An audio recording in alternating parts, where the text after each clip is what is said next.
2026 বিপিএলে চট্টগ্রাম কিংসের হয়ে খেলতে যাচ্ছে তামিম ইকবাল। বিস্তারিত থাকছে ভিডিওতে।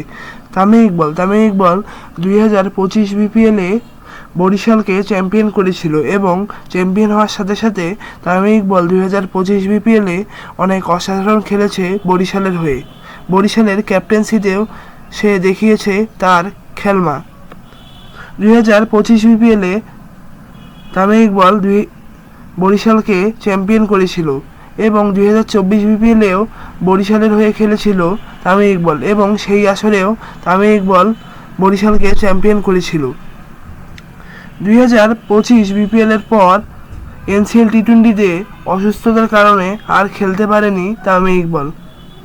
তবে এবার শোনা যাচ্ছে যে 2026 বিপিএলে চট্টগ্রাম কিংসের হয়ে খেলতে পারে তামিম ইকবাল। 2026 বিপিএলে নেই বরিশাল। তবে এবার শোনা যাচ্ছে যে 2026 বিপিএলে বরিশালের না থাকার কারণে 2026 বিপিএলে চট্টগ্রাম কিংসের হয়ে খেলতে যাচ্ছে তামিম ইকবাল এবং তাকেই ইতিমধ্যেই দলে ফিরিয়েছে চট্টগ্রাম কিংস।